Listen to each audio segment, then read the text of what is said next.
Ambati Silks, Kanchipuram Saree Store, now in Vijayawada. Exclusive Pattu Sarees, Salwas and Lehengas. సాయంకాలం అప్పటికప్పుడు చేసుకునేందుకు పిల్లల కోసం అటుకుల మిక్స్చర్ చూద్దాం. అయితే ఇదేంటంటే అప్పటికప్పుడు చేసుకోవచ్చు, చక్కగా ఒక వారం 10 రోజులు నిలవ కూడా ఉంటుంది. ఏమైనా ప్రయాణాల్లో వెళ్ళేటప్పుడు కూడా చేసి పట్టుకెళ్ళిపోతే డబ్బాలో ఉంటుంది. ఏదైనా ఫుడ్ దొరకకపోతే అప్పటికప్పుడు వేసేసుకోవచ్చు. మా కజిన్ వదిన ఒక ఆవిడ చాలా కాలం క్రితం అండి, మా అమ్మ ఉన్నారు అప్పటికి 15 years బ్యాక్. నేను ఒకసారి మా పిన్ని గారు ఒక ఆవిడని కలవడానికి వెళ్తే పెద్దవాళ్ళకి తినడం కోసం చేసి పెట్టారు మా వదిన, సుజాత వదిన. ఆవిడ ఎంత లెస్ ఆయిల్లో చేసి పెట్టారంటే నాకేంటంటే మిక్స్చర్ అనగానే బాగా నూనె, ఆ డబ్బాలో అడుగునంతా నూనె చేరటం నాకు అలాగే తెలుసు. మా పెళ్ళిళ్ళప్పుడు ఏదైనా ఫంక్షన్లప్పుడు అప్పుడు వంట వాళ్ళతో చేయిస్తే ఇంత నూనె ఫుల్గా పెట్టడం, దాంట్లో ఇంత అటుకులు వేసి దేవటమే తెలుసు. ఆయిలీ ఫీల్ అనమాట. అయితే మా సుజాత వదిన చేసింది చూసి ఆ తర్వాత నేర్చుకున్నాను నేను ఇది. ఆవిడ ఎంత తక్కువ నూనెలో ఎంత సింపుల్గా చేశారో. నూనె వాసన వస్తుందమ్మా, అలా ఎందుకు, ఇట్లా చేయొచ్చు అన్నారు. కొద్దిపాటి నెయ్యి, ఒక వారం రోజులు ఉంటుంది అండ్ ఆయిలీ ఫీల్ ఉండదు. పిల్లలకి ఏం చేయొచ్చు అంటే సాయంకాలం రాగానే గమ్ముకున్న ఏదైనా, ఇవి ఎండాకాలం కదా, ఉల్లిపాయలు కానీ కొంచెం కీర, ఒక టమాటా కట్ చేసి ఈ చుడువాలో వేసి కలిపేసి ఇచ్చేస్తే హాయిగా తినేస్తారు. మంచి స్టమక్ ఫిల్లింగ్గా కూడా ఉంటుంది. నూనె లేని మిక్స్చరే నాకు ఇష్టం. ఎవరికి ఇలా కావాలో వాళ్ళు ఇలా చేసేసుకోవచ్చు హాయిగా. దీనికి సన్నటుకులు, దొడ్డటుకులు ఏవి కుదిరితే అవి తీసుకోండి. ఇవి తింటే ఏంటంటే కొంచెం కడుపులో నొప్పి వస్తుందన్న భావన ఉంటుందండి. వేయించేస్తే పర్వాలేదు. కొంచెం మూకుడు కాస్త పెద్దది పెట్టుకుని అటుకులు ఒక పెద్ద కప్పు అనుకోండి, ఇది మనం ఇంచుమించుగా 1/4 కిలో పైన ఉన్నాయి. వీటిని ఒకసారి వేయించేద్దాం. పేపర్ అటుకులు కూడా చేసుకోవచ్చు మీకు చాతొస్తే, అంటే నచ్చితే కనుక దాని రుచి. అటుకులు ఒట్టి మూకుడులో పోసి వేయించేసేద్దాం. క్రిస్పీగా అయ్యేదాకా వేయించండి. ఇవి మనం సన్న అటుకులు తీసుకుంటే కొంచెం తొందరగా అవుతాయి, దొడ్డ అటుకులు తీసుకుంటే కొంచెం టైం పడుతుంది. ఇంక ఇందులో నూనె నెయ్యి ఏం వేయలేదండి. ఈ ఒక్క పని ఓపిక్గా చేస్తే చాలు. అంటే ఆయిలీగా లేకపోతే ఎలా అనిపిస్తుంది కదా, ఆయిల్ నెక్స్ట్ టైం దీని తర్వాత వేసే పదార్థాల్లో నూనె వేసుకుంటాం. నూనె కానీ నెయ్యి కానీ వేగిపోయినాయి. మళ్ళీ ఈ మూకుడు ఉండనివ్వండి.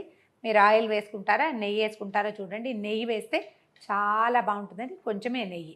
అందులో నుంచి మనం వేయాల్సినవి ఏమేమి పదార్థాలు: పల్లీలు, పుట్నాలు, ఎండు కొబ్బరి, జీడిపప్పు. మనం ఏ మూకుడులో వేసామో అదే మూకుడులో వేస్తానండి. మళ్ళీ ఇవన్నీ వేసి కలుపుకోవడానికి పెద్దది పెట్టాను అంతే. దీంట్లో ఏం చేద్దామంటే, ఇప్పుడు మన పదార్థం ఎంత ఉంది, 1/2 kg కదా, పెద్ద కప్పులు లెక్క పెట్టుకోవద్దు.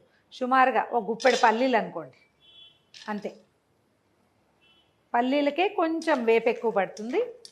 2 స్పూన్లు నెయ్యి వేసాను. కావాలంటే 1 స్పూనే వేయండి, మాకేం అభ్యంతరం లేదు. పల్లీలు వేగాక అదే గుప్పెడు పుట్నాల పప్పు వేస్తున్నాను. పుట్నాలు ఇవి ఏంటంటే నూనెలో మామూలుగానే కరకరలాడతాయి కదా, నూనెలో వేగేసరికల్లా మరింత కరకరలాడుతూ భలే రుచిగా ఉంటాయి. మనం ఆయిల్ పెట్టుకుంటే ఏదైనా గారెల నూనెలు అలాంటివి ఉన్నాయనుకోండి, అప్పుడు నూనెలో ముంచి వేసుకోవచ్చు. కానీ దీనికోసమే నూనె పెట్టి ఎంత నూనె పెట్టాల్సి వస్తుందంటే వేస్ట్ కదా అనిపిస్తుంది. పల్లీలు, పుట్నాలు వేగాక కాసినన్ని జీడిపప్పులు వేయండి. చాయిస్ మంది, ఒకవేళ ఉంటే ఇంట్లో ఉంటే కనుక. తర్వాత కొంచెము ఎండు కొబ్బరి, కొంచెం పల్చగా చీరేని చూడండి, ఈ చీరేని ముక్కలు కూడా వేసేసేయండి. ఎండు కొబ్బరి వేగితే బాగుంటుంది. కొంతమంది పెద్ద పెద్ద ముక్కలు కూడా చేస్తారండి. ఇవన్నీ కూడా మందే చాయిస్, మనం ఎట్లా అలవాటైతే అట్లా చేసుకోవచ్చు, ఏది నచ్చితే అది. ఒక 2-3 పచ్చిమిర్చి సన్న చీలికలు చేశాను. చిట్టి ముక్కలు కనుక చేస్తే చిన్నపిల్లలు అయితే కష్టం, పంటి కిందకు వస్తే కారంగా అనిపిస్తుంది కదా. పెద్ద ముక్క అయితే తీసి పక్కన పెట్టడానికి వీలవుతుంది. బాగా వేగిపోనివ్వండి. దీంతోపాటు ఒక 2-3 రెబ్బల కరివేపాకు. పచ్చిమిర్చి చిటపట్లాడుతుంది, కరివేపాకు కూడా చిటపట్లాడుతుంది. కొంచెం మరి కాస్త వేగనిస్తే బాగుంటుంది. మన చుడువాకి సరిపడా ఉప్పు, తర్వాత కొంచెం ఎర్రకారం వేద్దాము. చూడడానికి బాగుంటుంది, టేస్ట్ కూడా బాగుంటుంది. కారం కాస్త గొట్టొస్తుంది. ఇంట్లో ఎగ్జాస్ట్ ఫ్యాన్ ఉంటే అది వేసుకోండి. స్టవ్ ఆపేసి మనం అటుకులు పక్కన పెట్టుకున్నాం కదా, ఇవి ఇందులో పోసేద్దాం. ఒకసారి పైకి కిందకి కలిపేస్తే అటుకుల మిక్స్చర్ రెడీ. దీన్ని ఇలాగే డైరెక్ట్గా సర్వ్ చేసుకోవచ్చు, లేదా ఇందాక ముందు చెప్పుకున్నాం కదా, ఒక కీర సన్నగా కట్ చేయటం, ఒక ఉల్లిపాయ సన్నగా కట్ చేయటం, ఒక టమాటా కూడా సన్నగా కట్ చేసి కాస్త కొత్తిమీర వేసి నిమ్మరసం వేసుకోవచ్చు. ఇది ఎండాకాలం కాబట్టి మామిడికాయ కోరు వేస్తే చాలా బాగుంటుందండి. ఎక్సలెంట్ మరాఠీ టేస్ట్ వస్తుంది. బాంబే సైడ్ కనుక మనం ఎక్కడైనా అవుటింగ్కి వెళ్తే చుడువాలో ఆమ్చూర్ కానీ లేదా మామిడికాయ కోరు, ఈ కలెక్టర్ మామిడికాయలు ఉంటాయి చూడండి, అవి వేస్తారు.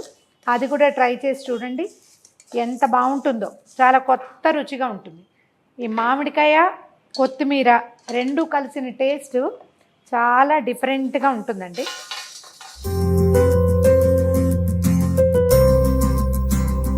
ఒకసారి మళ్ళీ అనుమానం లేకుండా పైకి కిందకి కడిపేసేయండి. చూడండి, అస్సలు ఆయిలీ ఫీల్ లేదు, చాలా తక్కువ. ఇలాంటిది డబ్బాలో పోసి మనం ఊరు పట్టుకెళ్తే కిందకి నూనె రాదు, నెయ్యి కూడా ఏం పెద్దగా కనిపించదు. వారం రోజుల పాటు ఇదే ఫ్రెష్ వాసనతోటి ఉంటుంది. అండ్ ఆయిలీ ఫుడ్ తిన్న ఫీల్ కూడా ఉండదు. ట్రై చేసి చూడండి.